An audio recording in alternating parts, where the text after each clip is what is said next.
Sana as always, and today's conversation is one I have been really looking forward to.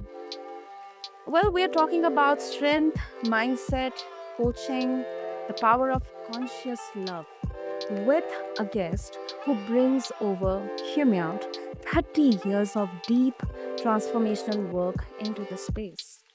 Joining me is Christian De La Huerta, and he's an award-winning author, transformational coach, TEDx speaker, and someone whose work is reshaping how we think about love, power, and authentic connection in today's digital age.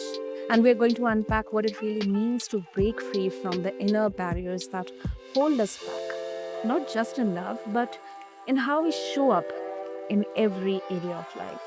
So, with that, Christian, welcome to the show, and I'm so glad you're here with us. Thanks so much for having me, son. I'm delighted to be here with you.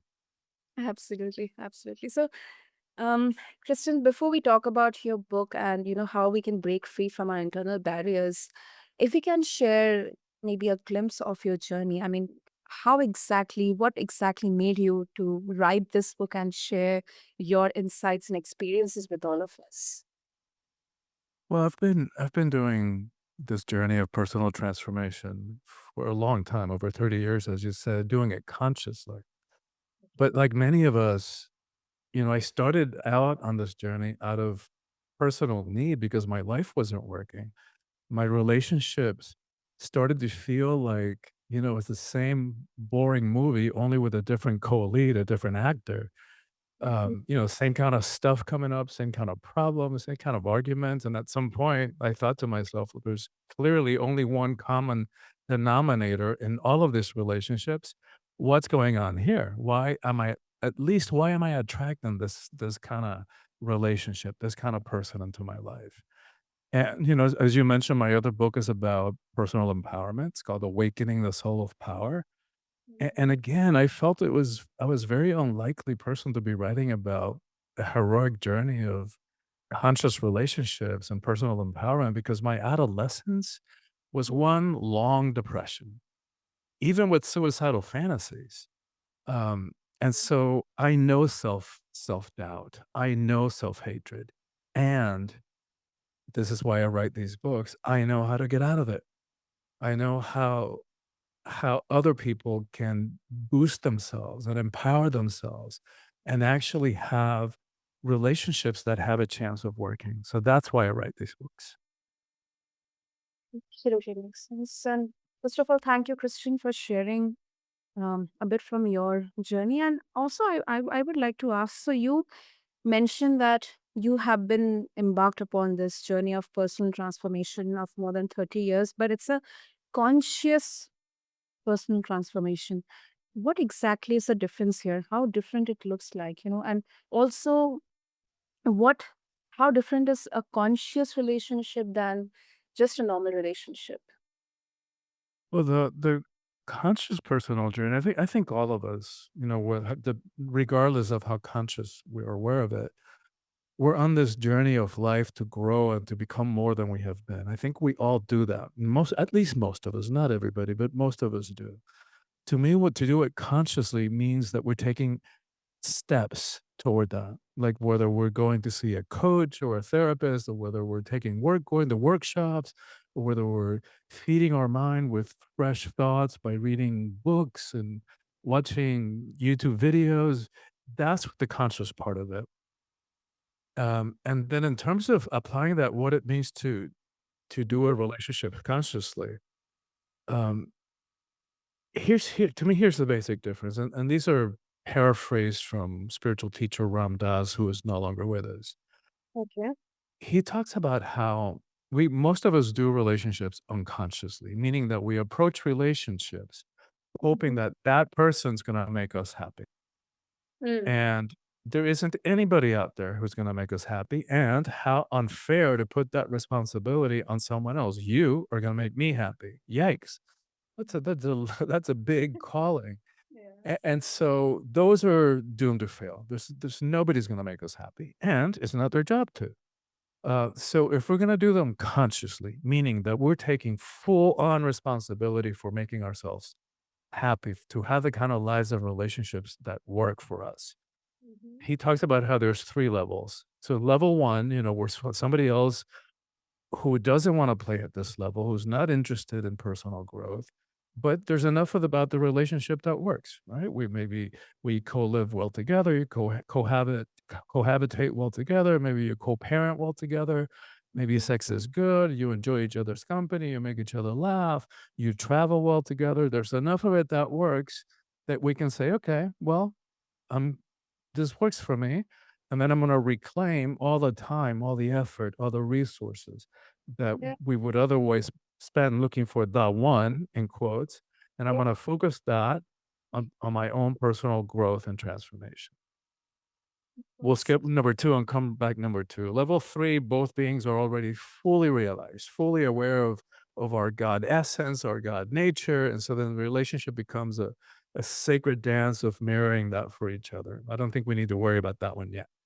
So let's go back to number 2, right? Mhm. That's the one that's with the juicy kind of relationship as a laboratory for growth. And what that means is that rather than do what most of us do, which is like, take things personally, react when somebody says something that's hurtful to us. Rather than Mhm. do stuff like that, we feel that ouch when we feel something that we interpret as painful. And rather than hurting them back, or projecting our stuff onto them, we take a breath and we say, okay, wait a minute, let me look at this. How could I, let me see if I can possibly learn from this and grow from this so that I can grow. And rather than project our stuff, and when we can spend a whole lot of time talking about projection too, that's really important in terms of doing relationships consciously. Basically projection means that it's just like we go to a movie screen and we're seeing that screen in front of us. The origin, the source of it is actually behind us. The same thing with projection in relationships. The more that whatever they do that gets our goat, that gets us upset, gets us angry, the clearer the sign that we're doing that in some other way ourselves, in some way ourselves. So it's a pretty safe bet if we want to do relationships consciously Mhm. that if it's there, it's here too. And it can be subtle, right? It can be subtle. Like for example, I was dating somebody once where Mhm. basically disappeared. Like we no phone calls, Like no ghosting. texts, no messages. Like Missed a ghosting. couple of yeah, yeah. Okay. And so, I was focused over there. It's like, I wonder what's going on. I wonder what's going on with him. I called, called them at work. Are they still working there? But I didn't get it. So I was flying to New York to meet with a literary agent that I was working with back then. Mhm. And usually she was great about communications. She'd get back to me within 24 hours. And then a week goes by and I haven't heard from her. Now, two different people, different walks of life, kind of doing the same thing. So, what are they doing? They're not showing up. They're not keeping their agreements. They're not keeping their word. They're not doing what they said that I would do, right? We can see that clearly in that projection screen. We can show that mirror in that face. It's like, you never do this. You always do that, right? But turning that mirror around and asking ourselves, how do I do that? That's really hard. That's nothing less than heroic. So, turn that mirror around. How am I doing that? Where am I not showing up? Where am I not keeping my agreements? And it took me a few days because I was doing like an inventory of relationships. I said, no, I'm showing up. No, I'm doing what I said I would do, keeping my word until it hit me. It was in relationship to my writing. Like, how many times had I said to myself, like, no, but this is just me and me. Nobody else was in on this. I'm going to finish that chapter by such and such a date. And the Mhm. deadline would come and go. I didn't do it. I didn't finish. I was doing other important stuff, but I wasn't keeping my agreements with myself in relationship to my writing. I wasn't showing up for my writings, right? So same thing, different circumstances, different details. And so here's how this stuff is so amazing how it works. Within an hour of me having that insight, look, oh my God, I'm doing the same thing in relationship to my writing. They both showed up. They both responded. Like, no longer did I need to create drama in my life so that I would get this lesson, this insight, show up for your writing or just choose that you're not going to do it, right? I don't have to write this book. I don't have to write, period. But if I'm gonna say I'm gonna do something, then I either have to keep that word or renegotiate the deadline or just unchoose whatever it is that I said I was gonna do. Hmm. So, does this mean that um, we shouldn't be fixated on just showing up for others or kind of, getting that attention or trying to get that attention from others? Instead, first we need to show up for ourselves, identify what we actually love, and not fixate on some other person to, give that kind of attention or have that, kind of um, intensive communication to Yes. for us to feel good that okay, somebody's giving me that importance. I'm feeling good now. I'm feeling validated right now. That's right. That's brilliant, right? It's about not looking for the one in quotes. It's about becoming the one. And you're totally right. We get into relationships seeking, and we do most of this unconsciously, right? We're seeking validation. If I could only be with that one, then that means that there can't be something, I can't be all bad, or there's got to be something that I'm doing right if I can be with that. And we also get into relationship because to avoid being alone, like we are afraid of spending time alone and facing ourselves. And we're talking about what it means to live a heroic life, and being a hero is not about slaying dragons. It's about having the courage to go within and facing ourselves, so that we can grow and evolve. Because it's in those blind spots, on those areas we're running away from, that's where the opportunities, the juicy opportunities for growth are. And to go back to what you were just saying, like, what we're going for is getting to a place that we don't need anybody's validation. We know who we are, Yeah. and we don't need anybody to validate our worth. It's like our worth is inherent, and we know that, and then we can approach being in relationship for fun, for companionship, for to add value to life or enjoyment to life, but not because we need anybody to complete us, because we don't. Mhm. I absolutely agree with that. And this ties with beautifully into mindfulness, because we say that mindfulness is about being present and being aware, self-aware. I think before we become aware of the external circumstances or situations or events or people, it's important to be aware about ourselves, what we want, what is our worth. And we need not always prove our worth to someone else just for them to like us or, feeling that feel of love towards us. So, Absolutely, absolutely, and you're right. Mindfulness, self-awareness is the first step, right? We can't do anything about what we can't see, what we're not aware of. So, you're absolutely right. Becoming mindful, becoming aware of why we do the things we do, who we are, what makes us tick, what we like, what we don't like, it's primary. It's first step, because otherwise we're gonna attract people who are gonna meet us at that level where we don't even know what we want. exactly. Hmm. True. That is true. And then then we uh if we get into that situation where we feel validated by the other person, then when that person is not going to give us attention, or as you mentioned in that particular example, they're going to stop all the communication suddenly and only reach out to us when they need. I think that Right. again will get us into that rigmarole of self judgment, Yeah, yeah. hatred towards ourselves, that okay, maybe something is wrong with me, that people are not liking me or that person doesn't like me. Absolutely, and it sets up that imbalance of power, right? If we're approaching it because we need somebody to validate us, right from the get-go, right from the beginning, we're approaching it as less than. Mhm. And so a relationship is really only gonna work if there's balance in terms of the power dynamics. Otherwise, resentment builds up, and it's not gonna have a good outcome. Hmm. And question, where do we draw the line between becoming self conscious and becoming too much individualistic? That Mm. in that process of, in that journey of becoming conscious, we kind of, maybe ignore the good people who really want us to be the best version of ourselves. You kind of ignore them. Yeah, that's a really great question, and I'm not sure we should draw the line because I'm fiercely independent myself. Mm. Um, I'm one of 9 kids, second oldest, so our parents and all 9 within 12 years, so my sister and I, the oldest 2, we had to become really independent, and in some ways take care of ourselves and help take care of the younger ones.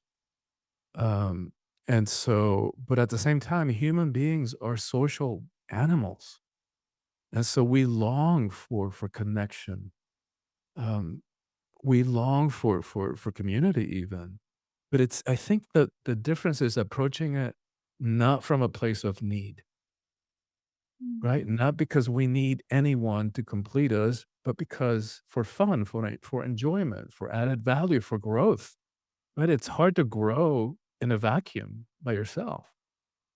Um, reminds me of that old story about the enlightened master who spent 30 years in the cave, and Mhm. finally she came out, and word soon got around, "Oh my gosh, she's coming out." And so the crowd started surrounding her. "Master, master, what have you learned?" And like clears the throat. She hadn't spoken to anybody for decades, and says, "My children, I have conquered anger." It's like, oh, they look at each other. Wow, she conquered anger. Amazing. What else? What else have you learned? And she's like befuddled. Like it took her 30 years to conquer anger. And she says it again. I've conquered anger. Yeah, yeah, yeah. What else have you learned? I've conquered anger. Like, so she explodes in frustration and then, walks back to the cave. So it's easy to do these things in the abstract, in a vacuum. Um, sometimes I think that the Dalai Lama, with all due respect, has it easy being celibate. It's in the push and pull of relationship where we get to see our areas that are in need of healing. Um, and and I'm just kinda kidding about the Dalai Lama. I think that's a very valid path. I'm not Mhm. Mhm. judging it. Um, but I'm just highlighting that doing relationships consciously is an equally valid path towards healing and evolution and even enlightenment, even though that's not a word that I use frequently because it's confusing and it means so many different things to different people. Yeah, Let's say freedom instead of that. exactly. No, I Mhm. agree with the viewpoint. I mean, it can be different for for everyone. It's not going to be same. But Yeah. to understand even that, we need to be conscious. We need to be aware about ourselves. Yes. And Exactly. Kristen, in your book, Conscious Love, you invite people to reimagine love as a path for spiritual growth. How exactly we can reimagine, because it kind of challenges the way most of us have been taught to view love. Yeah, I mean, there's a lot to be said about that. But I think the way that love and relationships speeds up our process of evolution is in that way, is in that level 2 relationship we were just talking about, right? It's easy to react, it's easy to splatter somebody else against the wall, it's easy to point out their flaws and their shortcomings, anybody can do that. But to take a pause and to feel the hurt or to feel the stress of the relationship, the friction, and to turn that around and to focus ourselves and to ask ourselves whether it's like, how am I doing that in some version, or how can I show up in this conversation in a different way that's gonna pop us out of this he said, she said, I said, you said, I said, you said, that argument that becomes a battle of the egos and a battle for being right and never ends well, ever.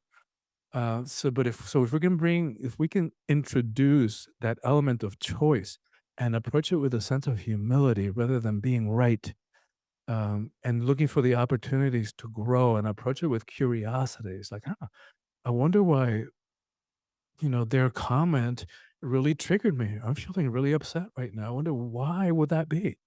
Right? Because if somebody else, maybe they said the same thing to somebody else and nothing happened. Right? So why is it that that phrase or that statement or that behavior really bugs me? Um, and if we do, or if we're willing to do the work, which is heroic because it does take work to figure those things out. Um, but if we're willing to do the work, then we can really speed up our process of healing and transformation. Mm.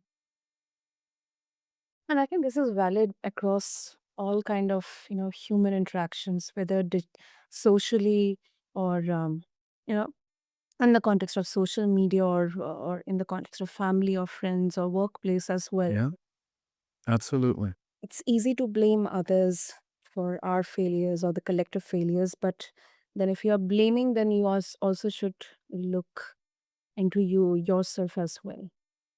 Always, always. Yeah, we're focusing on romantic, intimate relationships. But what we're talking about applies to any relationship. Yeah. Mhm.